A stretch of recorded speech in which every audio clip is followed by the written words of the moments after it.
Bismillahirrahmanirrahim. Assalamualaikum warahmatullahi wabarakatuh. Jadi dalam pengajian minggu lalu kita bahas sedikit bahwa yang namanya hidayah dari Allah Subhanahu wa taala itu memiliki awal dan memiliki akhir.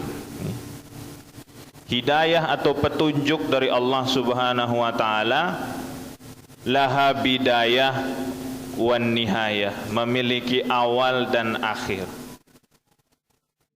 Awal dari hidayah itu adalah syariat. Apa yang disebut sebagai syariat? Al-ahkamu allati kallafana biha Rasulullah sallallahu alaihi wasallam. Jadi yang disebut syariat itu adalah hukum-hukum yang dibebankan kepada kita, yang dibawa oleh Rasulullah Muhammad sallallahu alaihi wasallam, minal wajibat wal mandubat wal muharramat wal makruhat.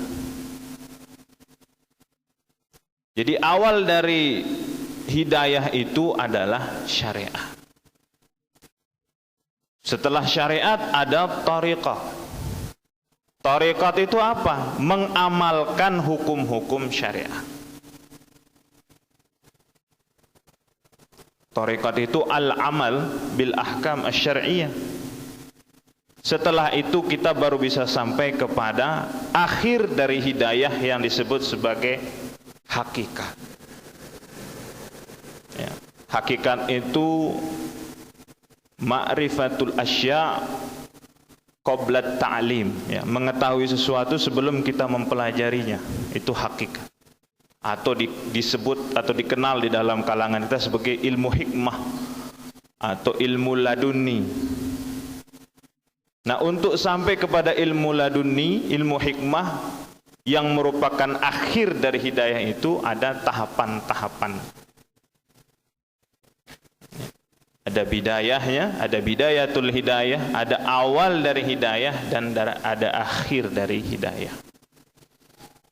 Nah, untuk bisa memahami hidayah dari Allah Subhanahu wa taala, wajib kita menuntut ilmu.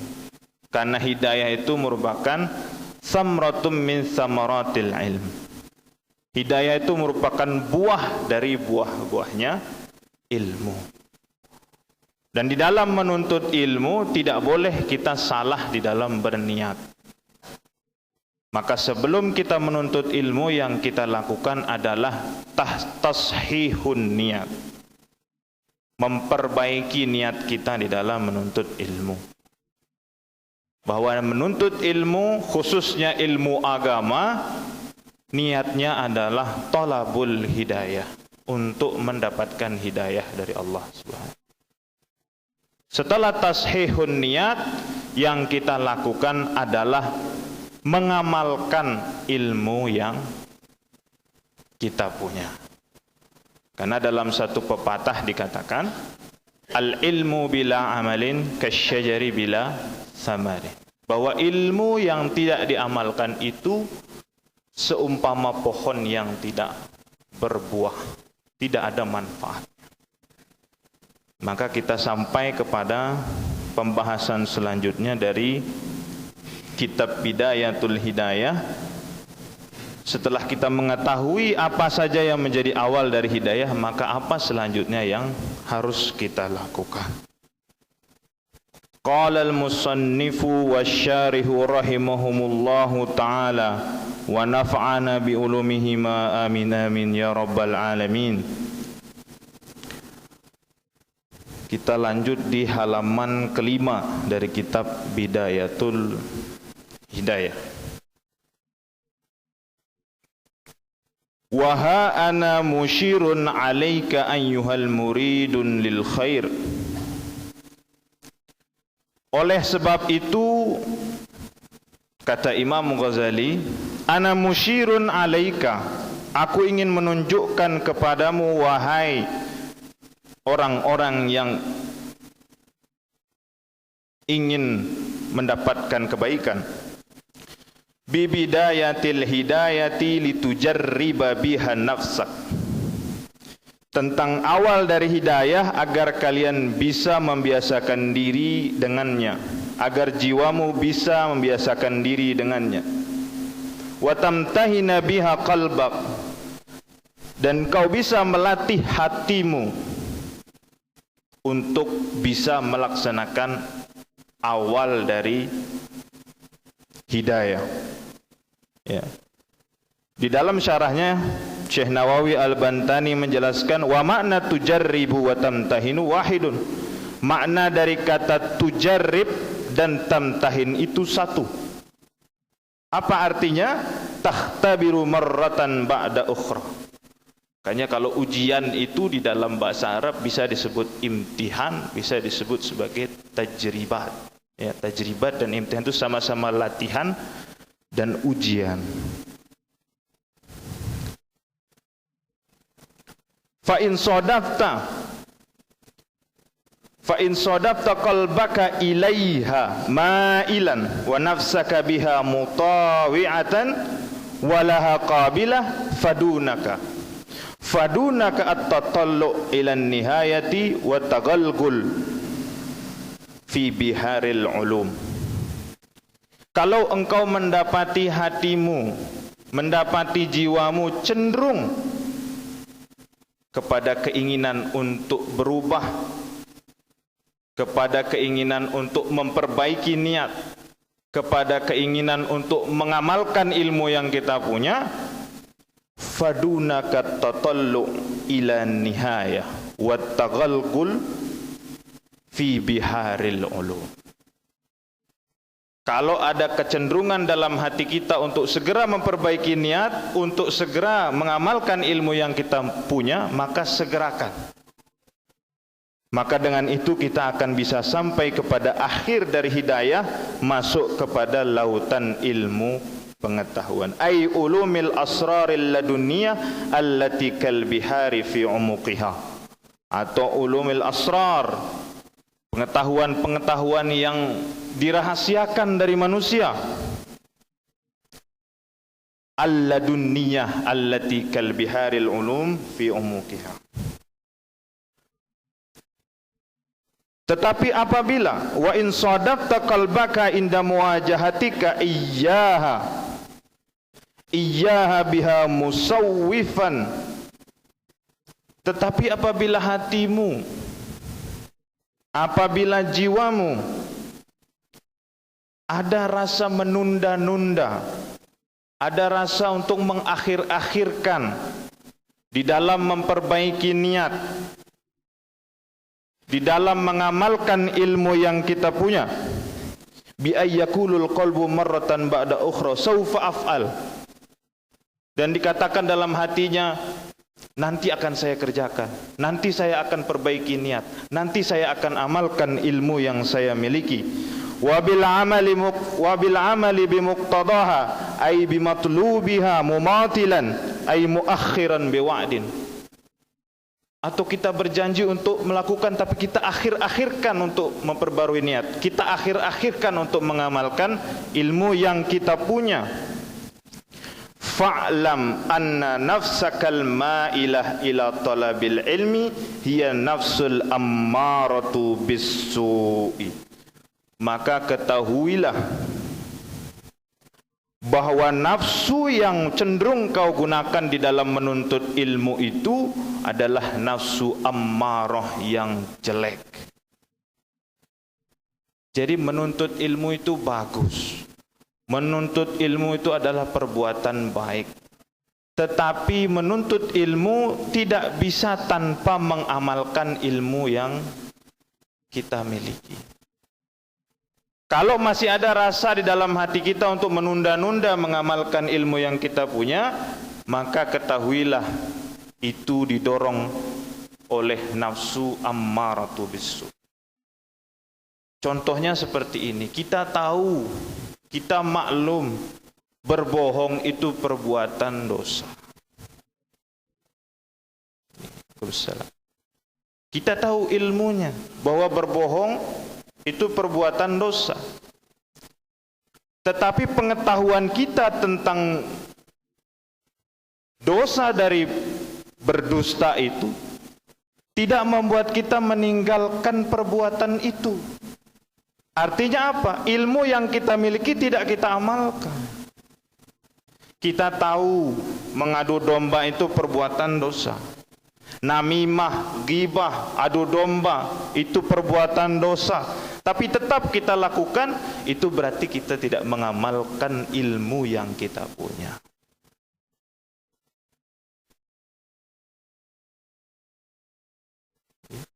Nah, ketika kita sudah mengetahui bahwa satu perbuatan itu buruk, kita sudah memiliki ilmu tentang satu perbuatan, bahwa perbuatan itu buruk, tapi tidak ada keinginan untuk segera berubah, tidak ada keinginan untuk memperbaiki amal dari ilmu yang kita miliki, maka ketahuilah, jiwa yang kita gunakan untuk menuntut ilmu itu adalah jiwa yang dikuasai oleh ammaratu bisu, yang penuh dengan keburukan.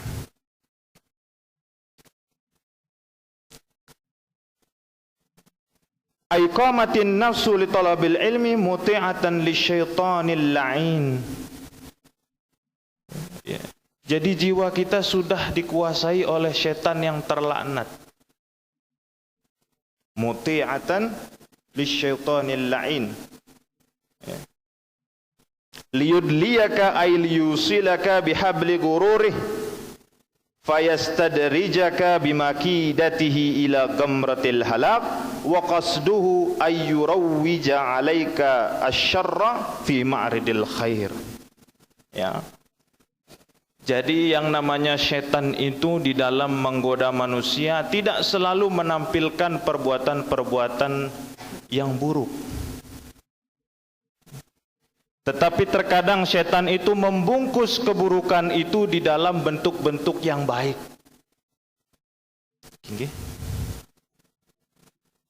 Setan itu ketika menggoda manusia tidak hanya menampilkan perbuatan yang buruk, tetapi juga menampilkan keburukan dengan bungkus yang baik.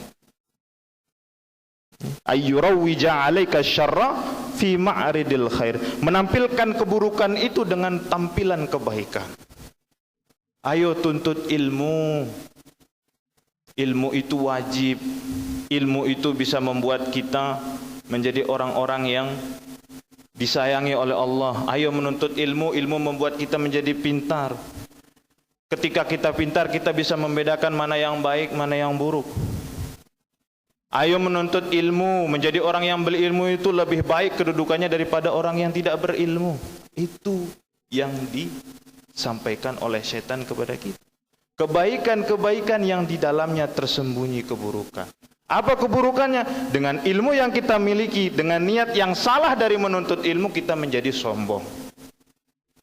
Salah niat dalam menuntut ilmu membuat kita menjadi angkuh, menjadi sombong. Salah niat dalam menuntut ilmu membawa kita ke dalam kebinasaan, merusak agama dan merusak diri kita. Begitu juga ketika kita tidak beramal dengan ilmu yang kita miliki.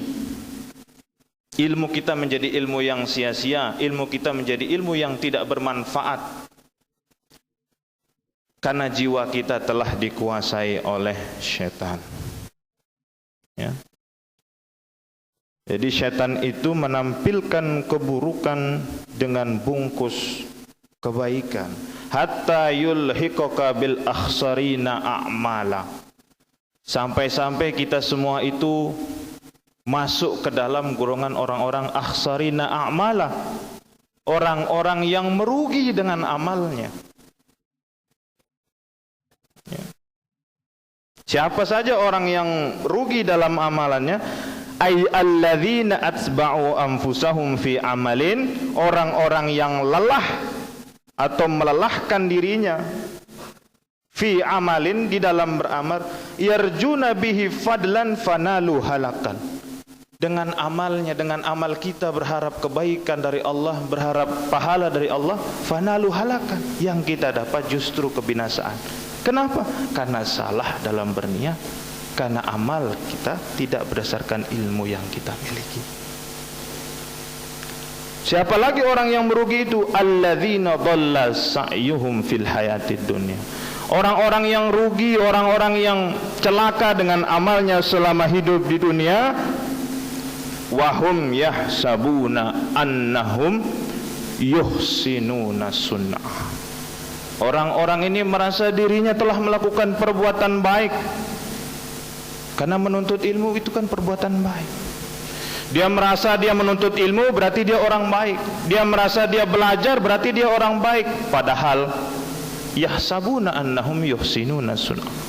Dia hanya merasa dirinya berbuat baik, padahal ilmu yang dia dapatkan itu dia peroleh dengan jiwa yang dikuasai oleh ammaratu bisu. Ya. Jadi syaitan itu wa inda zalik, syaitan itu yatslu alaika syaitan fadlal ilmi. Syaitan itu akan meniupkan, akan membisikkan tentang keutamaan ilmu kepada kita, supaya kita mau belajar, tetapi belajar dengan niat yang salah.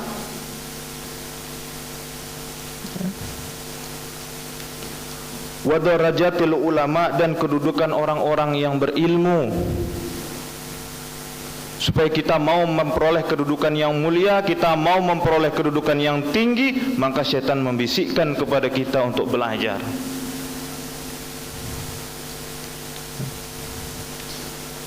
Jadi syaitan membisikkan itu wa ma warada fihi minal akhbar wal athar, melalui apa yang ada di dalam akhbar, di dalam hadis Rasulullah Muhammad sallallahu alaihi wasallam, dan di dalam athar atau qaul sahabat. Ya, asar itu adalah qaul sahabat, qaul tabi'in itu disebut sebagai asar. Misalnya seperti apa? Kama qala sallallahu alaihi wasallam, nazratun ilal alimi ahabbu ilayya min ibadati sanatin siyamiha wa qiyamiha. Nah, jadi setan itu akan meniupkan, akan membisikkan tentang hadis Nabi. Contohnya apa? Nazratun ilal alimi ahabbu ilayya min ibadati sanatin siyamiha wa qiyamiha. Melihat orang alim, sekedar melihat orang alim, ya. Kata Nabi, ahabbu ilayya min ibadati sanatin siyamiha wa qiyamiha. Lebih baik di pandanganku daripada puasa selama 1 tahun penuh dan ibadah 1 tahun penuh.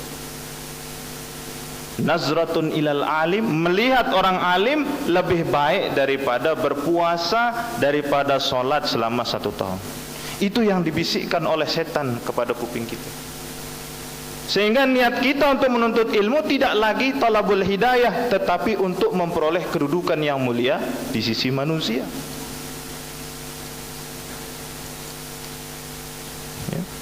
Lalu hadis yang lain, an-nasu alimun wa muta'allimun. Manusia itu hanya ada 2, orang yang berilmu dan orang yang menuntut ilmu. Wal baqi hamajun ay dzubabun saghirun kal ba'udi yaqau ala wujuhil hamir wal ghanamil mahzulah. Sementara selain dari orang yang berilmu dan menuntut ilmu, itu seperti lalat-lalat kecil yang hinggap di hidungnya kambing, hinggap di hidungnya sapi, hinggap di hidungnya hewan-hewan ternak yang kurus. Nah, hadis seperti ini ditiupkan oleh setan kepada kita, supaya kita menuntut ilmu bukan dasar talabul hidayah, tapi bagaimana kita menjadi manusia yang terbaik di antara yang lain.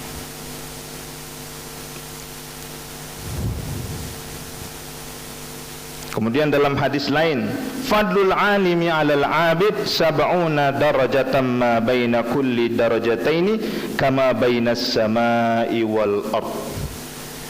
Bahwa keutamaan orang yang berilmu daripada orang yang beribadah, sab'una darajatan, itu 70 derajat lebih utama orang yang berilmu. Ma baina kulli darajataini kama bainas samai wal ard. Sedangkan ukuran 2 derajat di antara 1 derajat dan 2 derajat itu seperti langit dan bumi. Bagaimana ukuran 70 derajat? Akhirnya orang-orang lebih memilih menjadi orang yang alim, tidak menjadi orang yang abid. Abid itu maksudnya beribadah. Dia hanya menjadi orang yang berilmu, tapi dia tidak mau melaksanakan ibadah. Karena menurut dia apa? Orang yang berilmu lebih utama daripada orang yang abid, orang yang beribadah. Kemudian dalam hadis lain disebutkan, innal amal qalil ma'al ilmi yanfa'u wa innal amal katsir ma'al jahli la yanfa'. Amal yang kecil dengan orang yang berilmu itu lebih bermanfaat ketimbang amal yang besar yang kita lakukan dengan orang yang bodoh. Ini ditiupkan oleh setan supaya kita menuntut ilmu bukan karena hidayah, tapi untuk memperoleh kedudukan yang mulia di sisi manusia.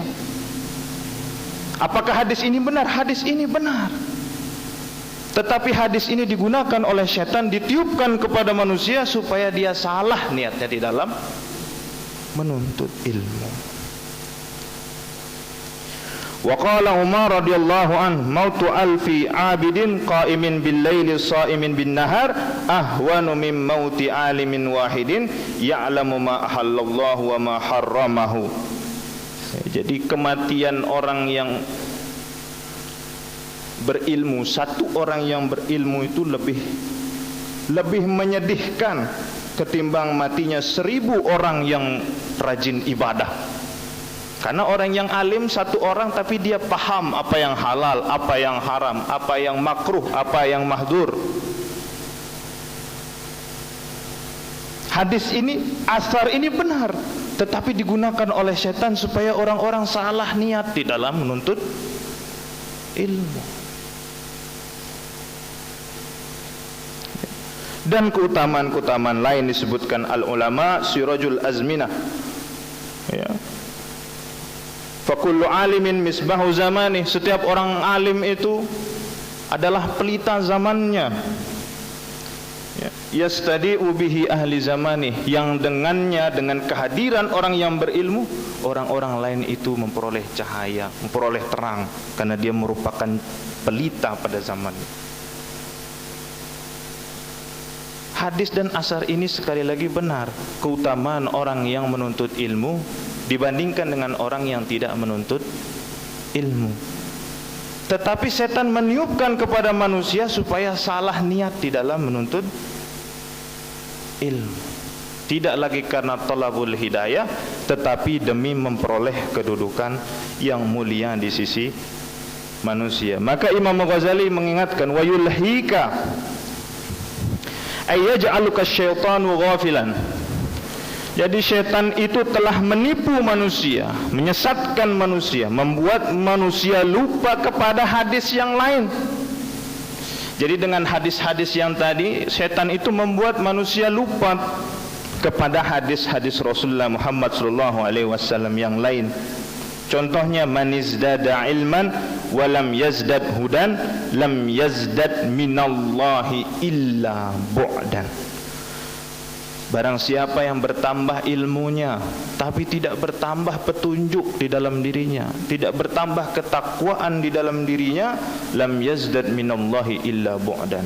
Tidak bertambah dari Allah, kecuali yang bertambah itu adalah jarak dari Allah, semakin jauh. Ya. Yugfiluka syaitanu aidan. Syaitan juga membuat manusia lupa kepada hadis Nabi SAW yang lain. Asyaddun nasi azaban yawmal qiyamah alimun lam yanfa'hu Allah bi'ilmi. Ya. Asyaddun nas, manusia yang diberikan azab yang paling pedih pada hari kiamat adalah orang alim yang ilmunya tidak bermanfaat di sisi Allah Subhanahu. Ailam ya'mal bihi, atau tidak mengamalkan ilmu yang dia miliki. Rawahu Tabrani wa Abdullah bin Adi wal Baihaqi wa an Abi Hurairah, ya, lakin bilafzin lam yanfa'hu ilmuhu. Ya. Maka Imam Ghazali mengutip doa yang sering diucapkan oleh Nabi SAW sebagai bentuk pendidikan kepada para sahabat dan para muridnya. Doanya seperti apa? Allahumma inni a'udzubika min ilmin la yanfa. Apa maksudnya ilmin la yanfa itu? Wa huwa ma la yashabuhu amalun wa la yu'dhanu fi ta'limihi syar'an aw ma la yuhadzibul akhlaq. Allahumma inni a'udzubika min ilmin la yanfa. Ya Allah, aku berlindung dari ilmu yang tidak bermanfaat. Dijelaskan oleh Imam Nawawi Al-Bantani, Syekh Nawawi Al-Bantani, maksud dari ilmu la yanfa itu yang kita tidak boleh mengamalkan ilmu itu secara syara. Contohnya ilmu sihir. Ilmu sihir itu ilmu la yanfa. Kenapa? Karena dia tidak dimaksudkan untuk diamalkan. Kalau kita mengamalkan ilmu itu, berdosa kita. Maka maksud dari ilmu la yanfa, kata Syekh Nawawi Al-Bantani, la yu'dzanu fi ta'limihi syar'an. Belajarnya tidak diperbolehkan, diamalkannya pun tidak boleh. Aw ma la yuhadzibul akhlaq, atau ilmu-ilmu yang dapat merusak akhlak manusia. Allahumma inni a'udzubika min ilmin la yanfa wa qalbin la yakhsha wa amalin la yurfa wa du'ain la yusma. Itu doa yang sering diajarkan oleh Rasulullah Muhammad sallallahu alaihi wasallam. Ya Allah, aku berlindung kepadamu dari ilmu yang tidak bermanfaat. Wa qalbin la yakhsha, berlindung kepadamu dari hati yang tidak khusyuk dari mengingatmu. Berlindung kepadamu dari hati yang keras. Wa amalin la yurfa, berlindung kepadamu dari amal yang ditolak, dari amal yang tertolak. Wa du'ain la yusma, berlindung kepadamu dari doa yang tertolak oleh, doa yang tidak diterima oleh. Ini yang dibaca untuk menjauhkan diri kita dari ilmu yang tidak bermanfaat. Nah, maka di dalam syair doa pusaka sini kan sudah ada nih. Wa bil ulumi ma'al a'mali rabbirzuqo tullabaha walladzina fiha qad akhlas. Wa bil ulumi ma'al a'mali rabbirzuqo tullabaha walladzina fiha qad akhlas.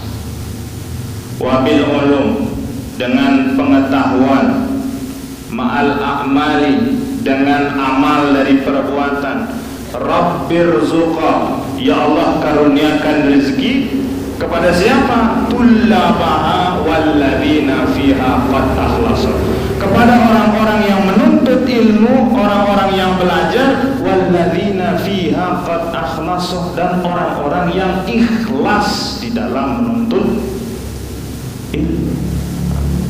Jadi aurat ini jangan hanya dibaca saja, kan?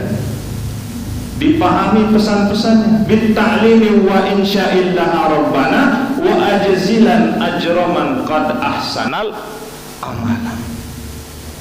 Bitta'lim, ikhlas dalam apa? Bitta'lim wa insya'in, dalam pengajaran, dalam penulisan. Rabbana wa ajzilan ajraman qad ahsanal amal, berikan balasan kepada orang-orang yang ikhlas dalam menuntut ilmu itu, balasan bagi orang-orang yang ahsanal amala, orang-orang yang berbuat baik. Jadi sudah ada pesan di dalam aurat itu untuk beramal dengan ilmu yang kita miliki dan ikhlas di dalam menuntut ilmu dan mengajarkan ilmu yang kita punya. Hanya mungkin kita baca-baca tapi tidak kita paham artinya. Wa bil ulumi ma'al a'mali rabbirzuqa tullabaha walladzina fiha qad akhlasu. Kalau perlu ini nanti santri-santri ini tempel di dindingnya itu menjadi doa. Bitta'limi wa insya'in laha rabbana wa ajzilan ajraman qad ahsanal amanah. Ternyata sudah diingatkan kita di dalam syair doa pusaka itu untuk beramal dengan ilmu yang kita punya dan ikhlas di dalam berniat, ikhlas di dalam menuntut ilmu, agar kita terhindar dari apa yang disebutkan oleh Rasulullah sallallahu alaihi wasallam, man izdada ilman wa lam yazdad hudan lam yazdad minallahi illa bu'dan. Semakin berilmu kok kita malah semakin jauh dari Allah. Itu karena ilmu kita tidak kita peroleh dengan niat yang ikhlas, dan ilmu yang kita miliki justru tidak kita amalkan dalam kehidupan kita. Dan Imam Ghazali juga mengutip satu riwayat, ya, marartu lailatan usriya bi aqwamin tuqradu shifa'uhum bi maqarid minan nar faqultu man antum qalu kunna na'mur bil khair wa la na'tihi. Pada satu malam ketika Rasulullah sallallahu alaihi wasallam Isra, diperjalankan minal Masjidil Haram ila Masjidil Aqsa, beliau melihat dan bertemu dengan satu kaum, dengan kaum-kaum, ya, bi aqwamin tuqradu shifahuhum bi maqarid min narin, mulutnya digunting dengan gunting dari neraka. Lalu Rasulullah SAW bertanya, man antum, siapa kalian? Qalu kunna na'muru bil khair wa la na'tihi. Kami ini adalah orang-orang yang menyuruh orang lain melakukan perbuatan baik, sedang kami sendiri tidak melaksanakan perbuatan itu. Nah, jadi hati-hati para dai, para ustaz, para ulama ini, tanggung jawabnya berat. Menganjurkan orang untuk sabar, sedangkan dia sendiri paling tidak sabar. Menganjurkan orang menjadi pemaaf, dia sendiri tidak pernah memaafkan orang lain.